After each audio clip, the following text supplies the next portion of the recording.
can take the pain. You wanna sink or swim? I'm gonna go down swinging. Look deep within. I get lost in the feeling. I just need a win. I'm gonna find my meaning. I can make a change. I wanna play the game. You wanna sink or swim? I'm gonna go down swinging. Look deep within. I get lost in the feeling. I just need a win. I'm going off. I know it's time to make a change, and I can take the pain. You wanna sink or swim? I'm gonna go down swinging. Look deep within. I get lost in the feeling. I just need a win. I'm gonna find my meaning. I can make a change. I wanna play the game, yeah.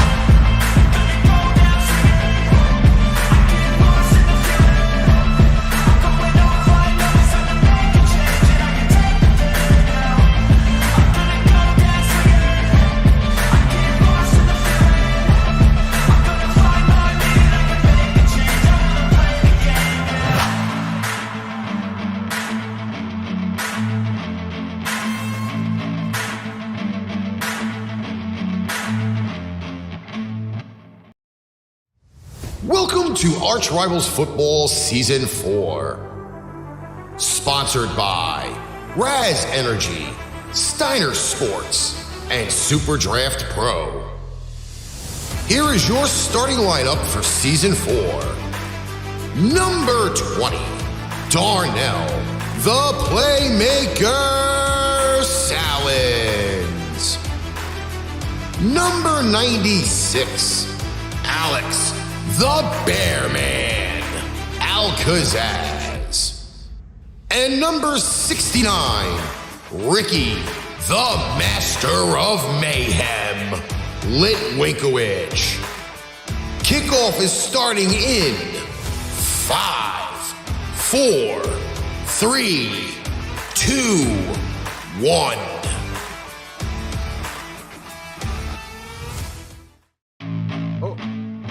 Whoops. Well, I'll have to cut that part out. It is ArchRivals Football on October 4th, 2022. And I gotta say, very, very interesting week in the NFL. Let me tell you this. The Giants look like the big black and blue team that they normally are, with their tons of injuries, other storylines galore. But first, let me bring in my co-host, the only one that showed up for work today. That would be the Bear Man, Mr. Alex Kazzaz. Alex, what is doing? Well, it's such a blessing to be here, and of course I show up to work, buddy, because, well, that is simply what I do. I just show up for work. I mean, as a matter of fact, you, my friend, would have no problem telling the world that sometimes I have a habit of being up to 2 hours early. Yes, this is very true. He does show up 2 hours early. Why do I do that? Because I want to make sure I'm prepared, like that. You never know when you're gonna be backstage too. It's basically my way of saying I'm here. I haven't forgotten. I'm ready when you guys are. It is the true dedication of doing a show. I mean, everybody knows me. Like, if I schedule a recording or I tell the editor I'm gonna have this published, I'm gonna have this ready, then I stick to it. Well, we're here, we're hanging out, we got some games to cover, we got some news that's supposedly going around. Tom Brady not only probably getting divorced, but possibly with a torn rotator cuff. That should lighten up the mood in Tampa Bay. That should be quite interesting. I said in the beginning, I'm going to say it again. Quite frankly, I don't care if people hate me for saying this. He should not have come back. And I'm not going to say it like Darth Vader, but he should not have come back. He is very frail. He is fragile. I mean, what do you think Darth Vader would say to him besides you should not have come back if they were in a duel? Probably you should have retired. Your powers are weak. Maybe you wouldn't be getting divorced. Maybe your kids won't kiss you on the mouth anymore. Yeah, there's a lot of shit going on with Mr. Thomas Edward Brady going. And, I know there were, like, memes. There were screw-around memes that, after week 2 he was going to retire. But now Thomas Edward Brady looks at the fact of extremely possibly maybe losing 3 weeks in a row, which has never really ever happened to him in his NFL career. But let's get to the games. All I can ask is, after everything that now that he's going through, the injuries, the legal proceedings involving the family, was it all worth it? Was it all worth the risk? I don't think anything is worth it at this point, to be honest. Nope, not at all. So let's proceed, shall we, Mr. Ricky, sir? All right, we start off. We obviously had that really crazy game on Thursday night with Cincinnati, Miami. We're not going to talk about that. All I know is that there were articles stating Tua should stop playing football. He should retire. He did interview with the NFL and other agencies because they are doing that lovely investigation of Sunday and Thursday from last week. But it's already been announced he will not be playing in the next game. Well, thank God for that, because we don't get to talk about the Miami Dolphins right now. Yeah. We do have football that started at 9:30 in the morning Eastern Standard Time, 8:30 in the morning by Mr. Bearman. We had the Minnesota Vikings over the New Orleans Saints 28-25. This was a train wreck waiting to happen. Did you see the way the game time field goal was missed? Yes, 2 doinks off the uprights. You know what's interesting? This was played in London at Tottenham Hotspur Stadium. At least that's what it's called. It's where the Tottenham club in London plays. How fitting is it? You're in England, soccer country, and the penalty, the way it's missed, it's like basically a game-winning penalty in soccer that's missed. It's basically like a bit of a similar chaotic, interesting situation. I apparently messed up on our scroll. I apologize for that, for putting in the scores. It has Denver and the Raiders tied. Don't ask. Long day. Oh. I will say this. I did catch the half of the third quarter and some of the fourth, knowing the fact that I was getting ready. What's up, Richie? How's it going? Mike, what's doing? I will say this. It was a fairly interesting finish, if you really want to call it that. I will say that the Saints did have opportunities. They did proverbially crap the bed on their last drive, which did cost them possibly a game-tying field goal to put the game into OT. I really don't think I would have loved to have seen that game go to OT, only for the fact being is it was just ending as the 1 o'clock slate was starting. But 100%. And I don't want to listen. I don't want to crap on Kirk Cousins, okay? Because his numbers normally for a regular season are really good. From the understanding of it was the Saints got there early, Minnesota got there late. They decided to not make the trip early for whatever reason, and it did show in the fourth quarter. A lot of people were gassed. I heard one of the Vikings players got injured and was getting surgery in London, was not flying back with the team. So whatever that is, we hope he feels better. But overall, I did love the fact that the stands were full of fans, not all wearing Saints and Vikings jerseys. There was a few people there wearing real Redskins jerseys. Some Miami Dolphin fans. Like, it was good to see that the stadium was full of fans just to show up for the game. Well, I gotta be honest, believe it or not, there is a decent amount of American football fans in England. Believe me, like on my soccer show, Internet FC, as you know, I have a respective amount of followers in England, and every now and then they'll ask me about the NFL. Like, they kind of get the sport to an extent, but there's some particular things they don't understand why it happens. Like, they don't get why the clock stops on a passing play. They don't get some of the penalties. They don't get some of the rules. I'm like, yeah, I get it. And I tell them it's very hard to explain, and it is a mouthful. But the NFL does have actually a fan base in England, because let's not forget there used to be teams. There used to be like an NFL Europe sort of thing, was there not? Yes, there was. And the games weren't that great. The games weren't as great as the NFL games, though. The team in London, I think they were known as the Monarchs. Yes. Yeah. Finally, the Sunday morning football, which we'll have another one this week, which will be Giants and Packers at 9:30 in the morning. I will not be getting up for that game either. Do not think, swear, or believe that I will be up at 9:30 in the morning to watch an NFL game. Not happening. Well, if it was the Cowboys, then there's obviously I would be. But if it was the Patriots in your case, there's no doubt that you would. Oh, I'd be up at fucking 6:30 in the morning watching all of the pre-games and all of that good stuff. But thank God the New England Patriots don't go across the water. But that game is coming up. We have the game in Germany coming up. That one I think I probably will get up to watch because I totally forgot about that. The Germany game should be interesting with Tampa going. But we have coming up Giants and Packers this weekend in bloody old England. Should be fun. Starting off our 1 o'clock slate, we had the Atlanta Falcons hosting Brownie the Elf and the Cleveland Turd Burglars. Oh, I'm sorry. The Cleveland Browns with a final score of Atlanta 23, Cleveland 20. Another one of those games where everybody jumped on the Cleveland bandwagon. I know I was not one of those. No, you picked the Falcons. As a matter of fact, I got the paper right here. You did not pick the Falcons. Well, I'm sorry, you didn't pick the Browns. I did. As a matter of fact, I think you were the lone wolf. You were a lone wolf in this. I was a lone wolf on a lot of games this week. Thank you very much.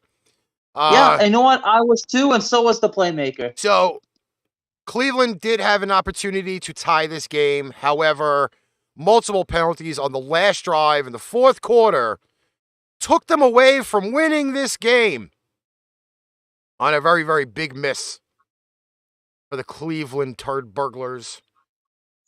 I'm not going to say it that it's the fact it's Jacoby Brissett. It's the rest of the team. False start penalties, illegal hands to the face, holding. Cleveland was in the run for that. See, these are the penalties right there that my English soccer supporters ask me about. Bernard's watching us on the... Especially holding. Bernard's watching us on the tube. Darnell's watching us on the tube.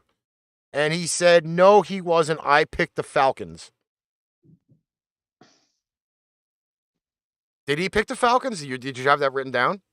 Because I know I picked the Falcons. It's on my... He messaged me, but I don't have that open. Okay, well, Darnell says he picked the Falcons.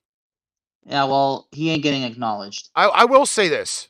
Atlanta, as everybody much wants to crap on the Falcons, and I probably crapped on the Falcons too, but they are showing that they are resilient. I will go on record by saying that Marcus Mariota is doing a better job than Matt Ryan right now. But I think there's a little bit of a different feel for the Atlanta Falcons. Not a lot of people expect them to win, and they're just showing up. I think they're 2-2 on the year, aren't they? I mean, Atlanta... Marcus Mariota's pass... I mean, it's got to be embarrassing for Cleveland to live with the fact that they lost to the Falcons, and considering that Marcus Mariota had 7 completions out of 19 attempts, not even 150 yards in through the air, and no touchdowns but 1 pick, that's pretty embarrassing. Especially because Nick Chubb, 118 yards on 19 carries. But like you said, it was the penalties, right? Yes. A lot of penalties down the stretch killed them. They probably could have tied or gone ahead if they didn't have the penalties on their last drive. But I will say, though, it was a very interesting game. It was one of the few because we had 10 1 o'clock games going on Sunday. And I just couldn't watch them all. I mean, Amari Cooper only had 1 catch for 9 yards. I mean, this is where people would say, oh, you see, maybe it wasn't so bad. I'm like, the Cowboys got nothing out of it, and I'm pretty sure Darnell is shaking his head, says, is he going to get over this or not? I would get over it right now because going into our next game, we had the Washington Commanders down in Big D. Final score, Cowboys 25, Commanders 10. I will just... I will say this just, Alex, before you go on the Cowboy tirade. Well, no. It won't. It won't be a bad one. It'll probably be a ramp, but it won't be. This will actually be something. Even Darnell would love to actually see it. Well, Because there's one thing about this game where I watched it. This actually might make Darnell happy because this is based on his strong friendship advice. But go ahead, finish what you're saying. I think the Carson Wentz era of him being a starting quarterback right now, he's on his way out. He has not done anything, and I mean anything, except for maybe stick his thumb up his ass after every game. He's not done anything significant through the first 4. Every game, they are either tied or behind. They never seem to get a lead early. And the only thing that really did happen in this game was the Washington defense actually somewhat kept them in the game. Well, that's one thing I'm actually going to bring up, but is it fair to say that Carson Wentz is officially a full shell of his former self? He's not been the same since he was in Philly. Okay. Okay? Like, granted, you know what? His time in Indy, yeah, he didn't pull through for them. Let's just significantly be honest, okay? But now here it is. Paid from that contract, right? Yeah, but here now it is. You know, you're on the Washington Commanders. You have a fairly good head coach there, and you just can't come through. Seriously, I'm not blaming the offensive line. I'm not blaming the surrounding cast of the Washington Commanders, but he's just horrible. I mean, the Commanders have talent. A lot of people just refuse to actually acknowledge that.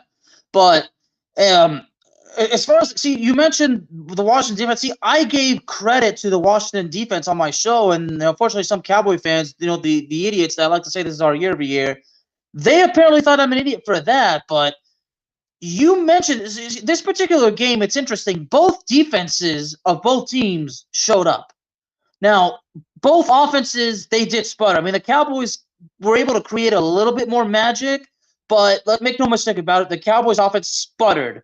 The running game, surprisingly, was not abandoned despite how terrible it was, but that's where I give the credit to the Washington defense. The Washington defense stuffed that Cowboys running game. But I think also what killed the Washington defense, too, were penalties, but that was also on offense. Well, I could definitely tell you this. There was no stuffing in Detroit Rock City this weekend. Well, hold on. Before we get there, here's actually something interesting from the Cowboys in Washington. Don't you find it interesting that Dallas was not the team with more penalties?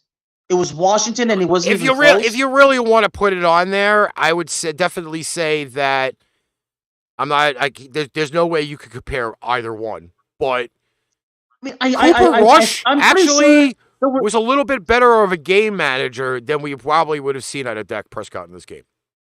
Yeah, oh, for sure. And I'll be honest, I don't even remember if there was even a holding penalty on the Cowboys' offense. At least not from the offensive line. I do know that the Commanders did shoot themselves in the foot quite a few times.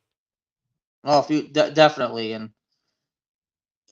there was even times did you see this game, or did you see the highlights of this game, Ricky? I watched the majority. I had it on Red Zone, actually. And did you see that horrible punt by the Cowboys that literally gave and Washington did not take advantage of it. But this is also the fact being that Carson Wentz is pretty much, he's like expired milk right now. Like, it's got lumps of like garbage in it. This is what Carson Wentz has turned into. All right. I mean, we can't say we had a garbage game in Detroit. I was legit locked in on this game. Because I have to ask this question, Alex. Was there an NFL game in Detroit this week, or was there a college game in Detroit this week? Well, the unfortunate part is I got this pick wrong. So did I. But the game was a lot closer than expected and a lot more exciting than expected. Because once again, the Detroit Lions, even though they gave up 48 points, they scored 45 themselves. Hey, 93 combined points. Geno Yeah, Smith actually looked like a legit NFL quarterback this weekend. Yeah, so for this week, you might want to take back what you said. No, not really. I mean, not only from the passing game, but from the running game, too. Geno Smith had 49 yards on 7 carries. I'm just going to go and say this, okay? Detroit is not one of those teams that anybody's going to push over this year. They are going to be in every game. I said that since day one when we did the recap. Detroit's going to be something to deal with. And with them being short DeAndre Swift and the wide receiver, I think that's a little bit of an advantage. They go over the top. But both defenses, man, those things should be put in recycling bins somewhere. 93 combined points. That's, I believe, one of the highest scoring NFL games in history right now. I mean, those over 1,000 total yards combined. 555 for Seattle and 520 for Detroit. It's just ultimately amazing. 235 yards on the ground for Seattle. They ran the ball. Rashard Penny, I think I had like $170. Was something around like that? Yeah, he had a lot of rushing yards this weekend. But then again, we look at both defenses and you could sneeze through both of them. Oh, yeah. Now, the next game was a very interesting game. This was one of the ones that they really highlighted on Red Zone this weekend. Titans at the Horseshoe. Colts and Titans. You got this one right. Yes. I didn't. I don't think Darnell did either. I'm not sure. I know we were within one game of each other, so. I'm gonna pull up. I know we were within one game of each other, and I didn't upload the records, so I didn't. I'm not even worried about it. Titans pull this one out. Let's.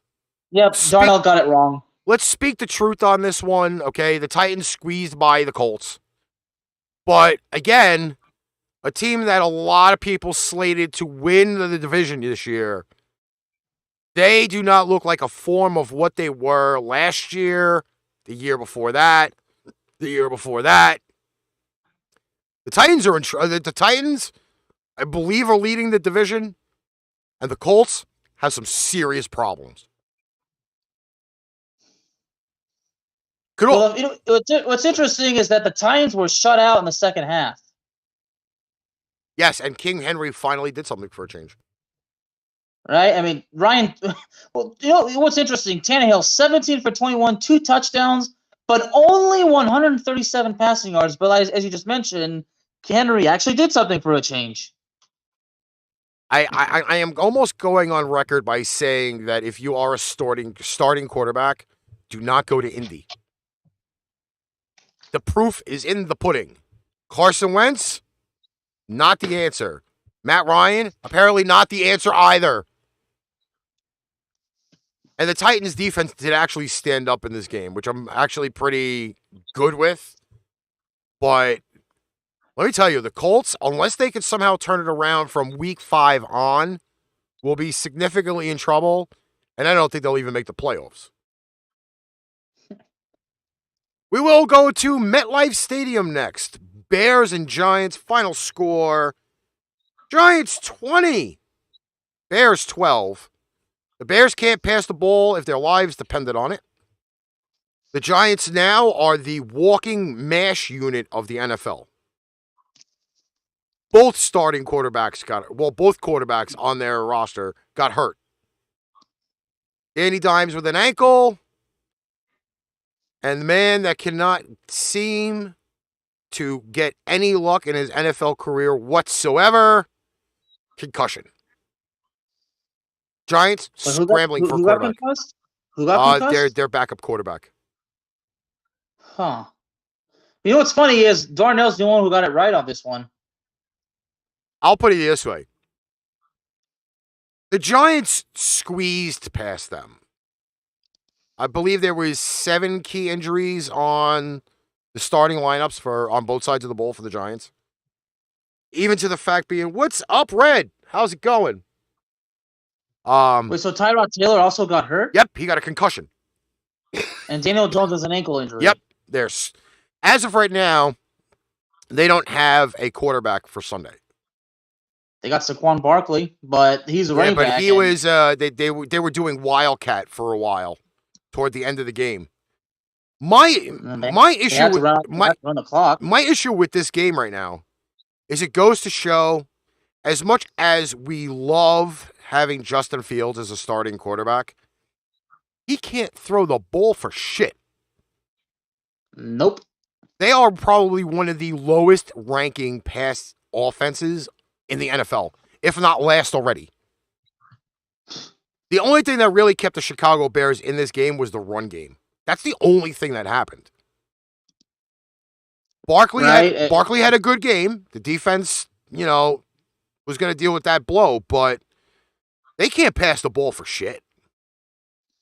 I mean, look at this. Daniel Jones, 8 for 13, only 71 passing yards. And then when did he get hurt? I think he got hurt in the end of the second quarter, beginning of third. I mean, there's somewhere around there. Okay, because there was no touchdown in the second half for the Giants. Okay. There was a lot of field goals in this game. And Justin Fields, 11 for 22 for 174 yards. But they still can't pass the ball for their lives. I got to look at the quarterback sacks. Oh man, Fields sacked 6 times. Mm-hmm. I think Thibodeau got hurt during the game. I mean, I'm telling you, there's probably about a list as long as my arm for the injuries that the Giants had on Sunday. I'm not even joking when I tell you that. So you think the injuries are going to plague the Giants for the entire season? I honestly will tell you that that's probably going to happen. Okay. But hey, 333 total yards for the Giants. I mean, both teams had actually over 300. I mean, Chicago's at 304. I mean, 262 rushing yards for the Giants. So yeah, it's like you said, it was the running game. So it kind of seems like Saquon Barkley is the only positive. I mean, Kenny Galladay's still out there. And for the record, didn't Kenny Galladay get a massive payday from the Giants in free agency? I think it was before last season, and he's done nothing since. Because I'm actually going to take a look at it. Okay. Yeah, March 20th. Oh, that's my youngest brother's birthday. He signed a 4-year deal worth $72 million.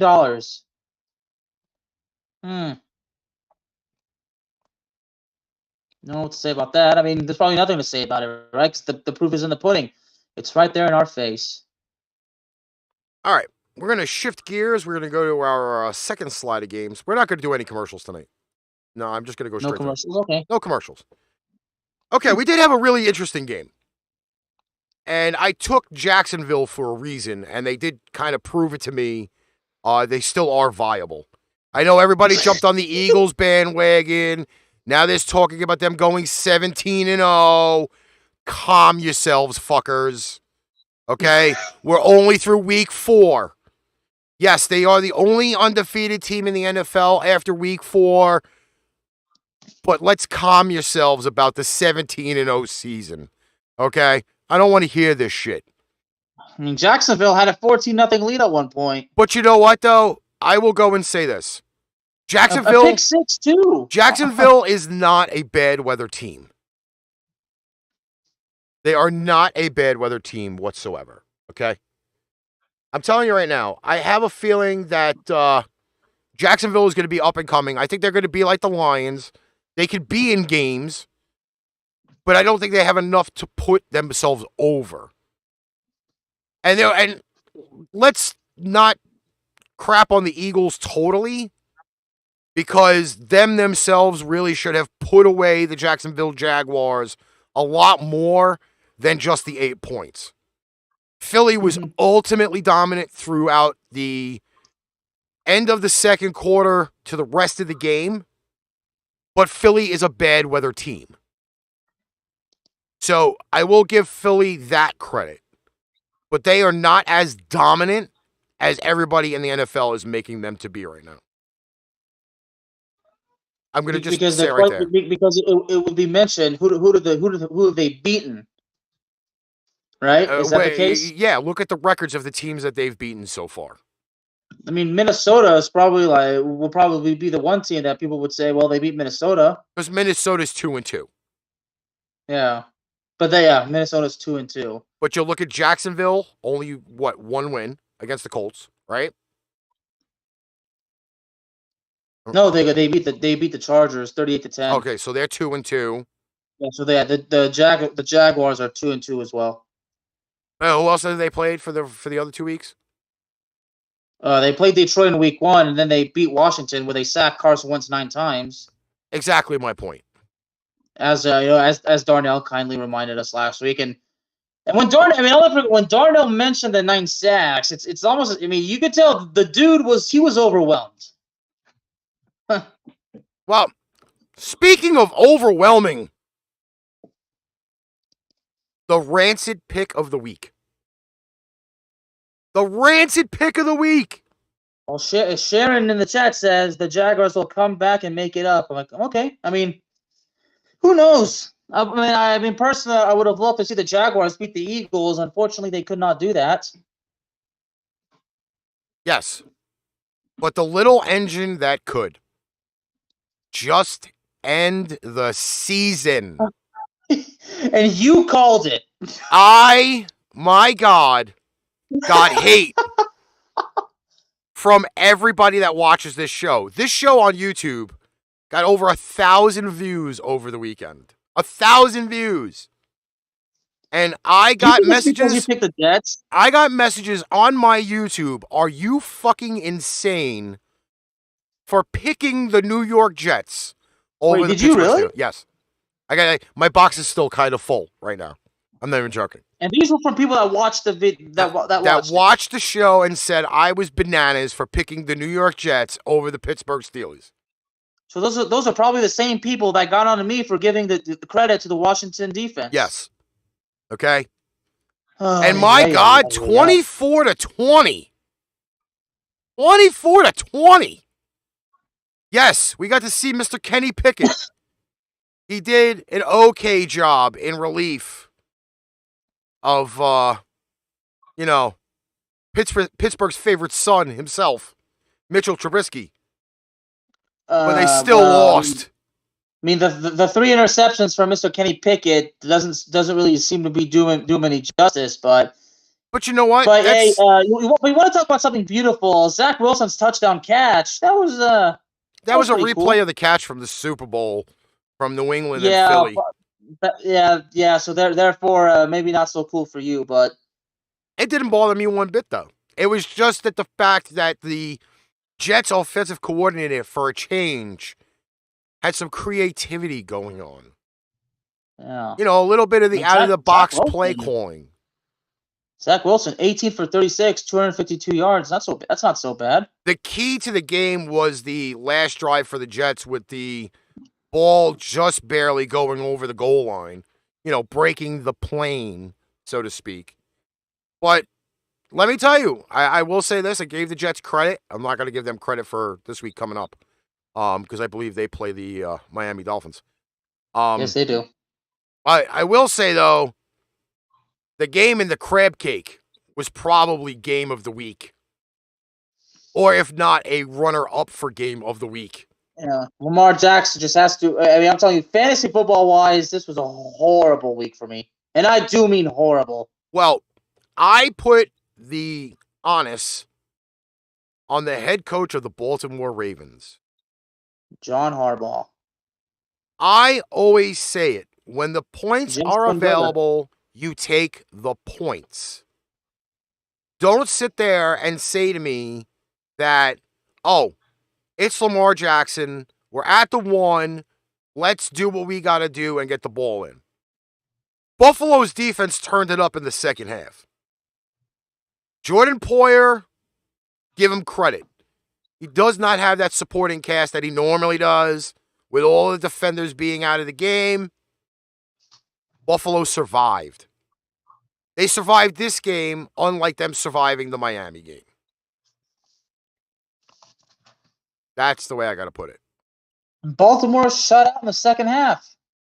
Again, Buffalo's defense picked it up in the second half. They always seem to be in cruise mode in the first. Second half, they just cut you off. Can I ask you this? In the second half, did the Buffalo defense did they figure out? Did they have Lamar Jackson all figured out? I think they figured more than Lamar out. I'm sorry, because the fact that Lamar Jackson said that, so every time he gets his ass kicked by a defense, I'm going to bring that up. All I can say is this. Lamar is not a happy camper. I mean,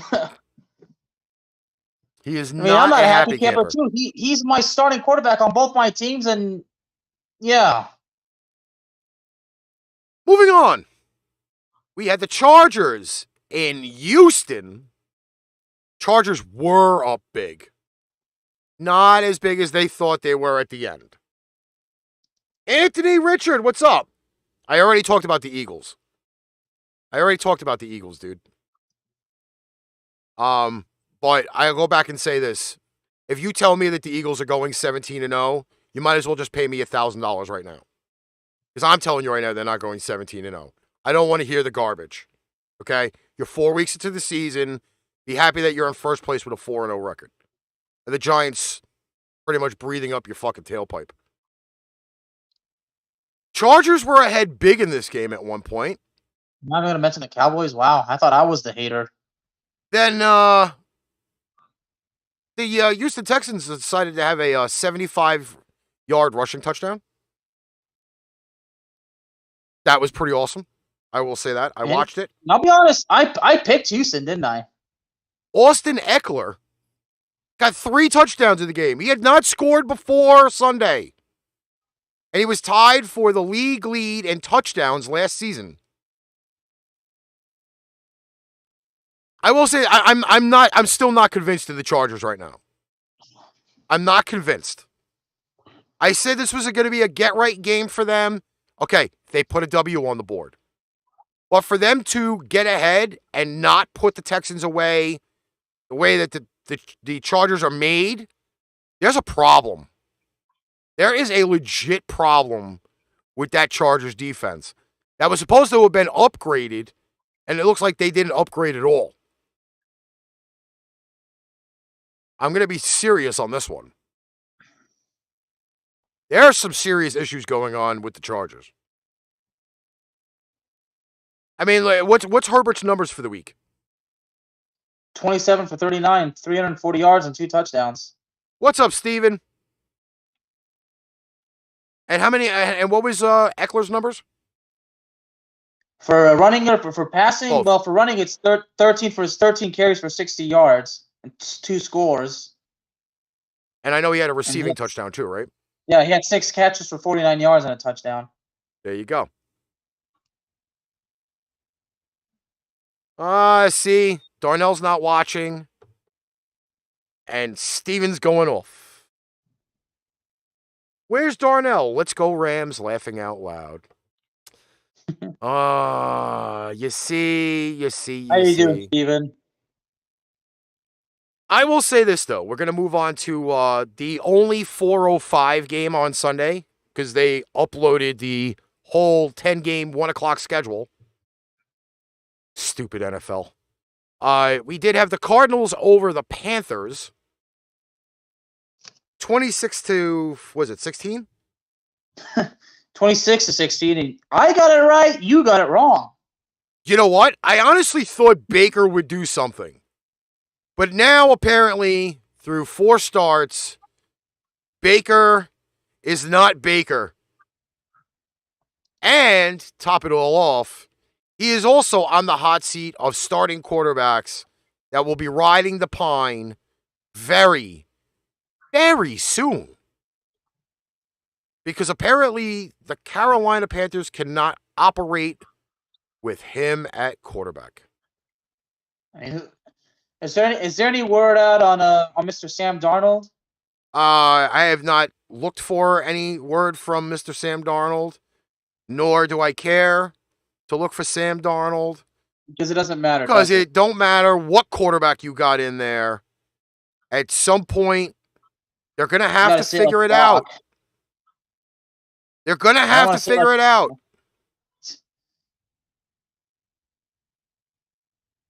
Moving on to another game that I picked here.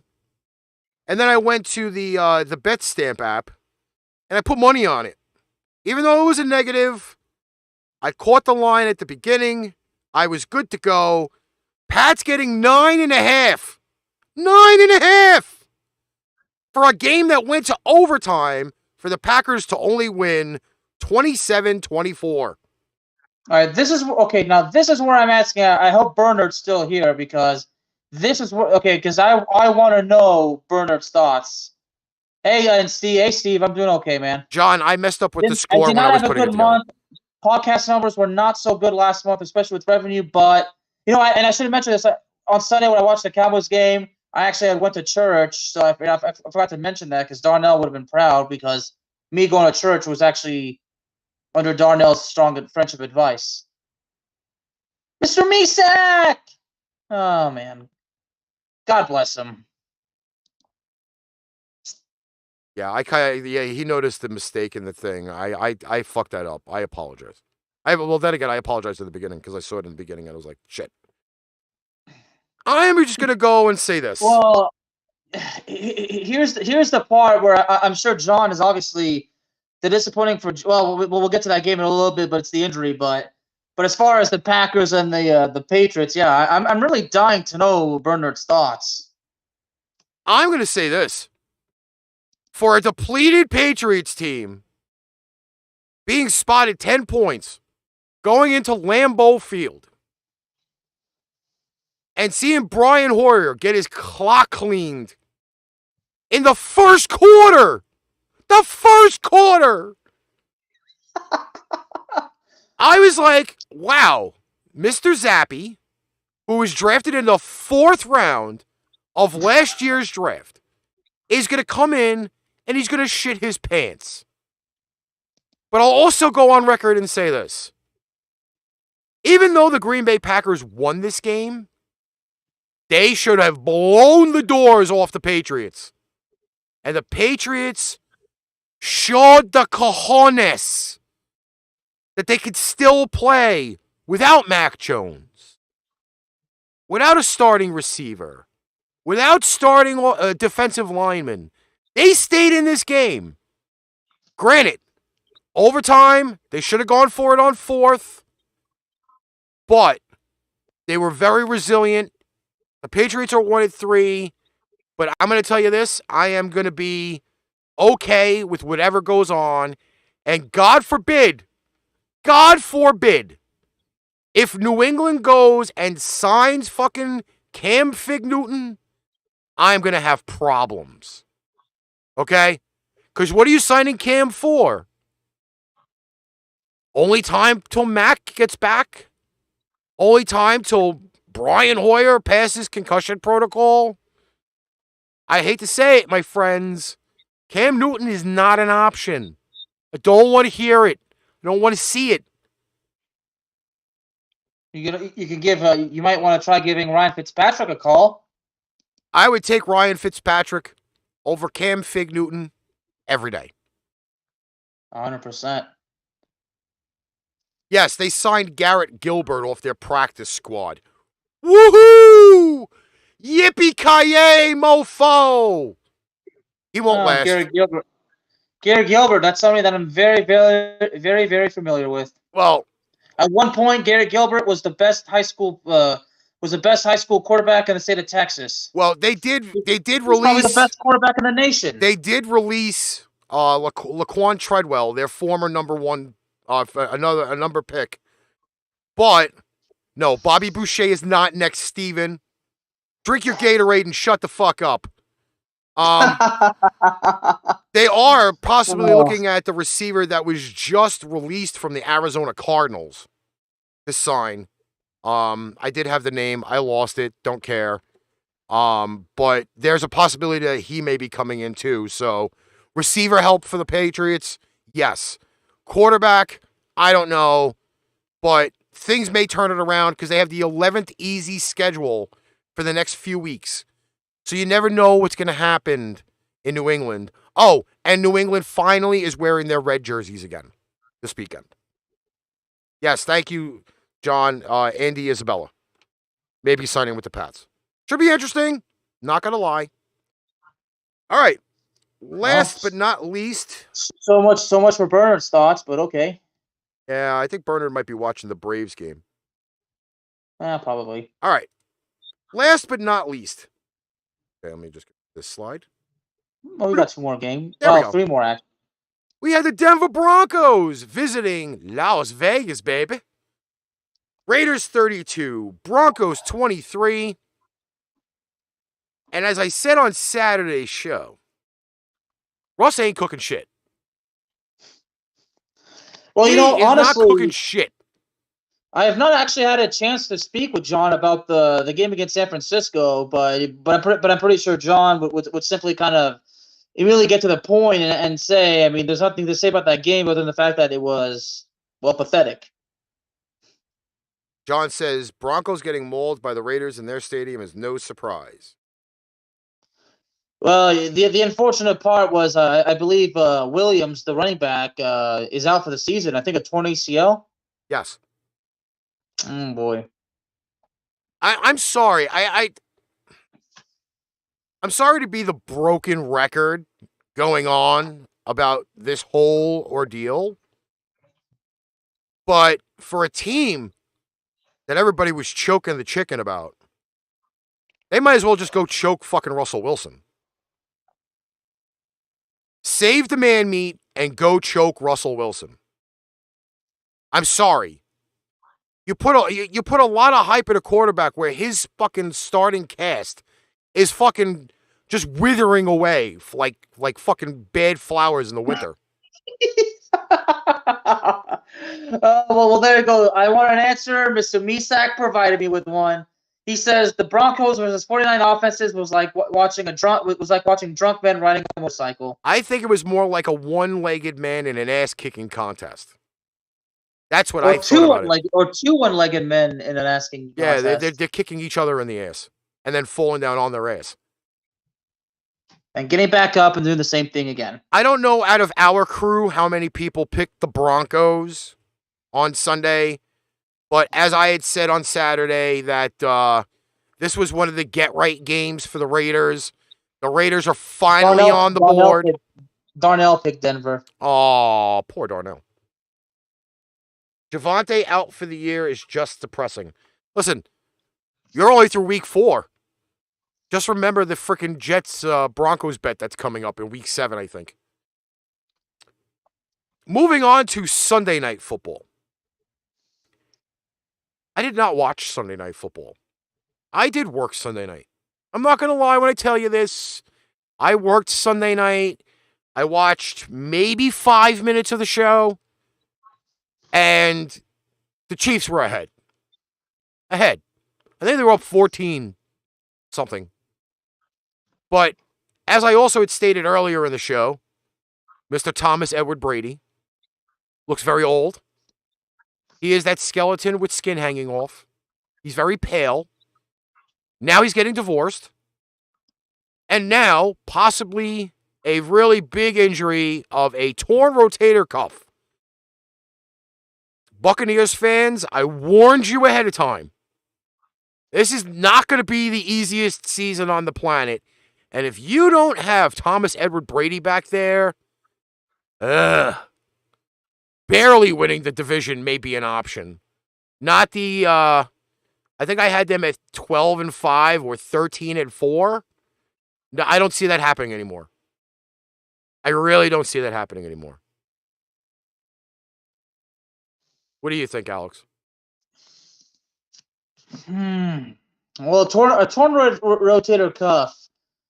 I don't know if I should ask you this, but what is usually the timetable for the well, because remember, it's not just the healing, you got to rehab and everything. Yes, but normal baseball players tear rotator cuffs a lot. It's a lot of strain on the shoulder area. And torn rotator cuffs, you could be out 6 months to a year. Maybe even more. It depends on how badly torn it is. Or if the surgery's got complications, but if he does indeed have a torn rotator cuff, right? If he does indeed have this, he shouldn't have got surgery Monday,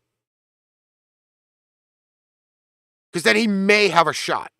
he may have a shot. Wait, I'm did not they saying actually it- did they confirm that he has a torn rotator cuff? Because I did not see that. I'm going to look at the web, but there were a lot of reports saying that Mr. Brady has a torn rotator cuff, and that was from a hit in the second quarter. That I did see. Because I'm sure I would have gotten the notification from ESPN that he's been diagnosed with a torn rotator cuff, and that did not happen. Well, again, there was a lot of different articles going around.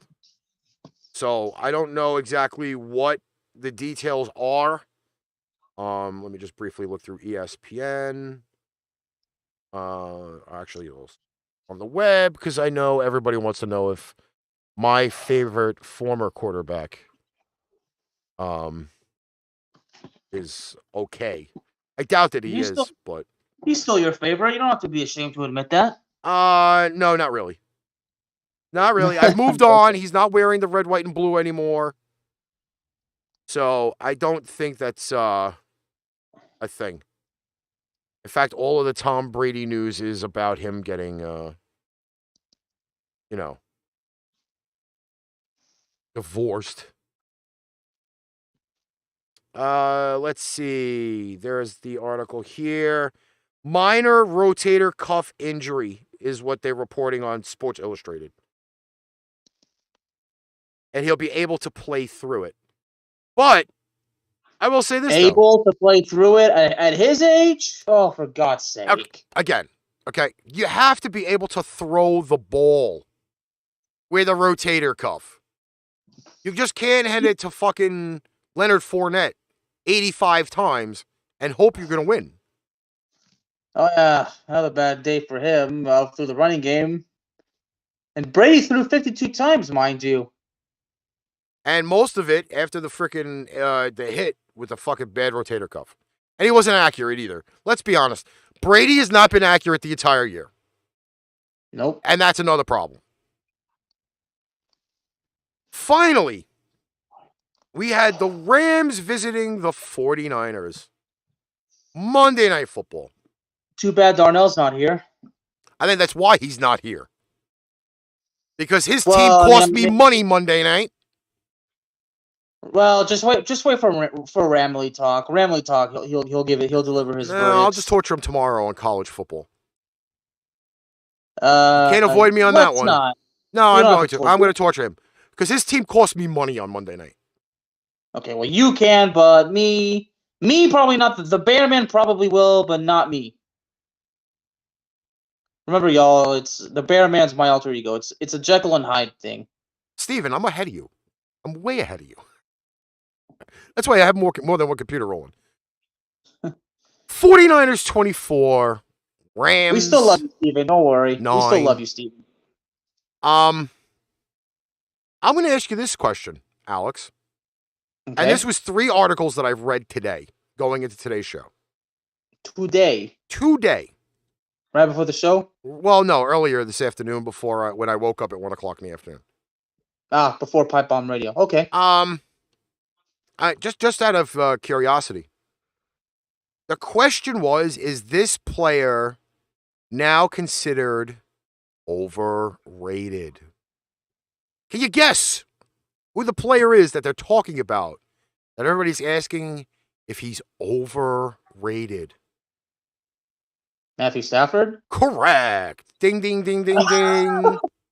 I mean, to be honest, I debate like it can't be Matthew Stafford because of the history in Detroit. But then again, I have to remind myself because I spoke to this with Darnell because Darnell breached the question and he needed me to answer it. He said, "Bearman, I need more than the truth, the whole truth, and nothing but the truth. I need you to be the biggest man of conviction in this particular question." When he asked me, are we really going to see the real Matthew Stafford? Now, this is way before the last season started.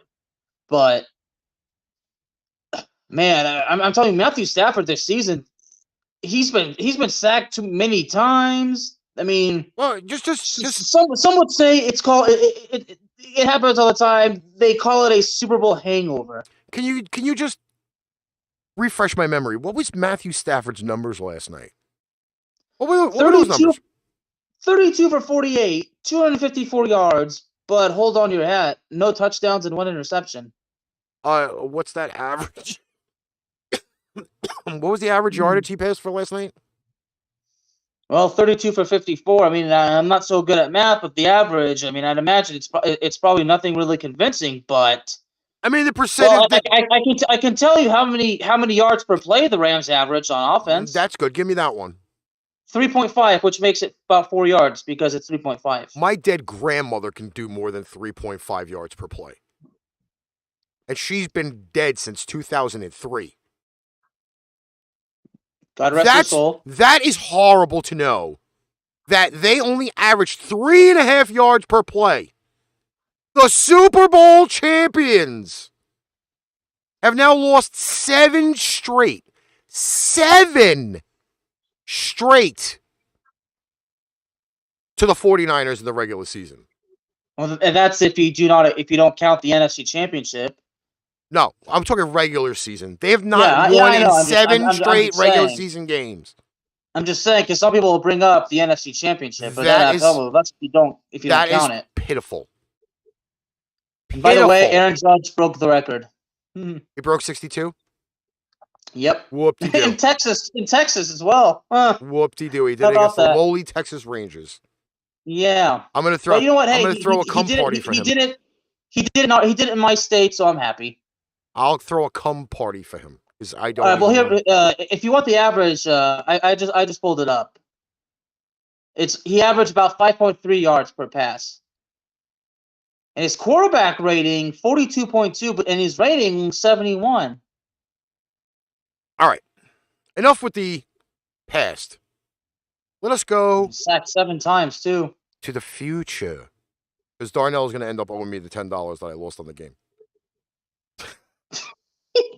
Faith in his fucking team, and he shit the bed on me too. So let me ask you this: Are you going to continue until he decides to finally pay it up back? No, because then he'll be like, "Oh, you're stupid and should have picked the 49ers." Well, hey, we all picked the Rams on this one, so. All right. Well, hey, you mentioned the offense. Check this out. You want to know the time of possession? Sure. 34 minutes and 34 seconds for the Los Angeles Rams. More time of possession, and they still couldn't fucking win. And 73 total plays. All right. This is what I am going to do. Because for those that don't know, I am part of a really amazing company. And they are going to give me the numbers for Thursday night's game. Thursday Night Football, Mile High Stadium, if that's what they even call it these days. It is the Indianapolis Colts being hosted by the Denver Broncos on Thursday Night Football. John and I have spoken about this on one of my gaming streams, which I haven't done in a while. I just told John, I just say they're playing on Mile High because the particular place in Colorado, which is outside of Denver. And apparently we got disconnected. That's beautiful. Uh-oh. Yeah, we got disconnected somehow. That's probably the weather, but that's besides the point. And it's being recorded, so we're good. I love how you say it. But anyway, do I need to repeat the conversation I had with Mr. Misak as far as the Broncos Stadium? I have to do the BetStamp promo first. Okay? All right. BetStamp, obviously, is the kayak of sports betting. If you are on multiple sports betting apps, Kayak collects all of those numbers, and they give you the easiest places to find your best betting, whether it's on DraftKings, BetRivers, FanDuel, Caesars. I know there's only 5 in New York, but if you are outside of New York, there's multiple more apps that there are out there. You can attach them to the BetStamp app, and they give you all of the best numbers. So you can go to the best places to make more value for your bet. BetStamp has Denver winning the game at 62%. BetRivers on my app is the line at 3.5. We don't do half, so I bumped that to 4. And an under-over of 43 for the game. ESPN is picking Denver. Yeah, a lot of them are picking Denver. And John says, I think we have a shot, but Ryan did torch us for 2 years ago. All right. Yeah, but that was the Atlanta days. I mean, that was also when he had a clue. Yeah, exactly. Because he has a much better team in Indy, and he still can't perform. Somebody get this guy some Blue Chew or Viagra.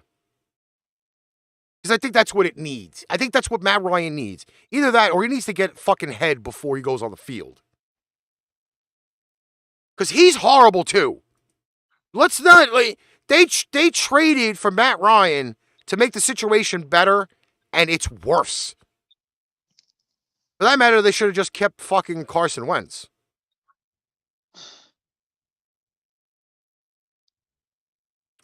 John, I can't honestly go into this game knowing the fact that the Broncos offense through 4 games has put up very many points. This is my problem. And now they lose their running back for the year. I don't know, man. Somebody's throwing some fucking really shady cheese around if they still have Denver favored for the game.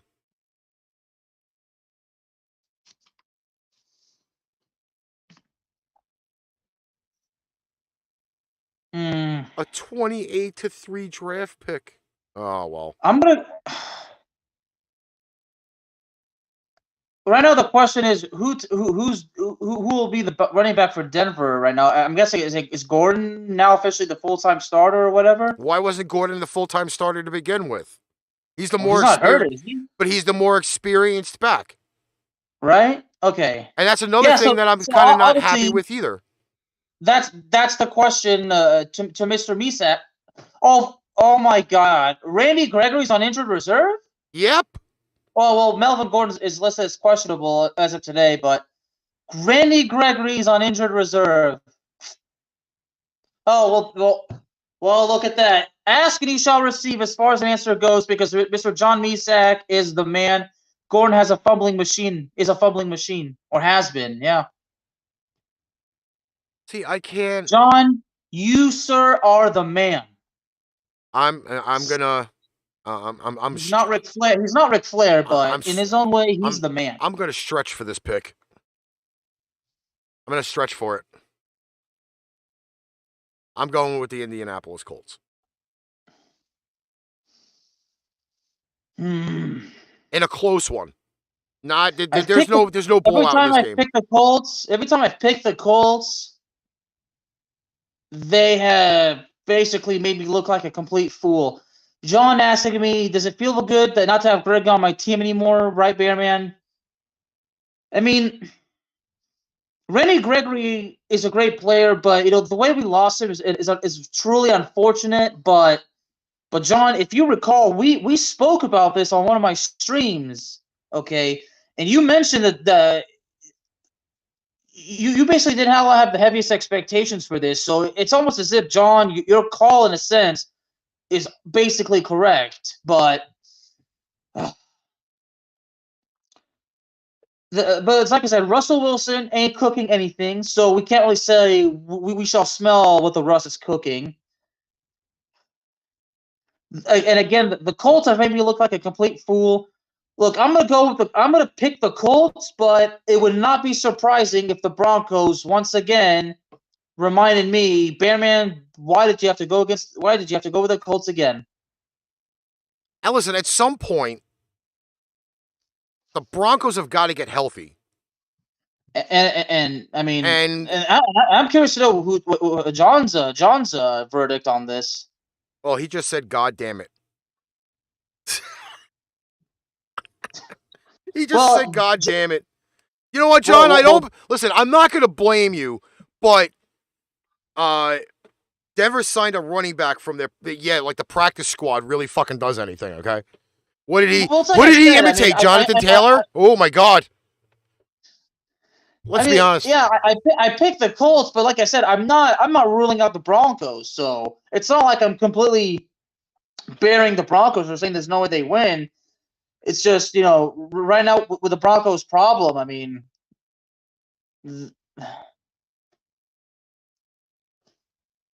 Again, I don't. Yeah. It's not that I don't want to pick the Broncos because they're playing at home. You know, you go with Darnell's theory of, oh yeah, all the home teams should be good on Thursday night. I think that kind of just went by the wayside. What was that last 2 weeks ago? Opening week. Yeah, something like that. Yeah. Something like that. So I don't want to hear the we got to go with the home team on Thursday night deal. I think the home teams are 2-2 this year so far. Right. But the Colts can't afford to go down as many games as they already are. Nope. They're already a game back of the fucking Titans in the division. This has got to be, I hate to say it, this is a must win for the Indianapolis Colts. It's a must win. For both, honestly. No, because the Broncos are still technically in the run for the division. They're behind Kansas City. True. That's true. So that's what you got to see. Even he's been 50-50 on Broncos. But I'm going to say it that the Colts, this is a must win for the Colts. They cannot afford to piss this one away. Yeah, you know what? Yeah, you're right. You're right. Well, then now you think of it, there's my justified reason for going with the Colts because they're in a must-win situation. So, all right, that is it for tonight's show. We hope everybody's glad and was here and enjoyed the show. You know, Darnell's team shit the bed last night. He's MIA.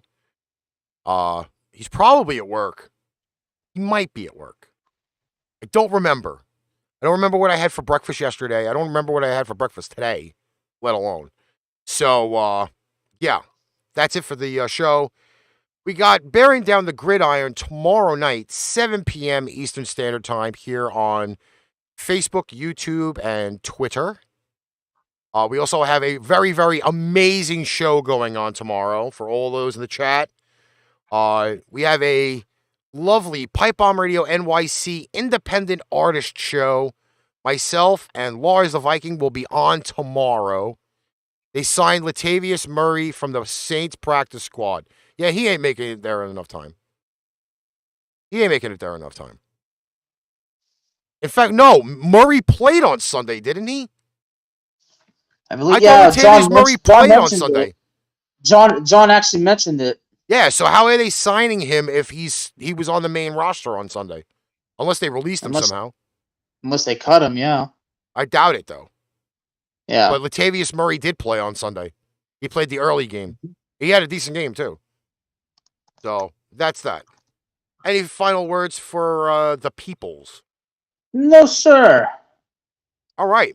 On behalf of the absent Playmaker, myself and the Bear Man, this is ArchRivals Football. This is how you do a fucking football show. And we will catch you guys again tomorrow, 4 p.m. Eastern Standard Time on Mixlr. Have a great night, everybody. Good night. You've just experienced ArchRivals Football Season 4. Click that like button and subscribe so you'll be notified when a new Arch episode is live on the air. Check out our sponsor links down below for everyday deals on Fanatics, NFLshop.com, and Points.com. Need merch? Check out www.paintrainpipebomb.threadless.com for quality merch at amazing prices. Tune in again next time for ArchRivals Football Season 4.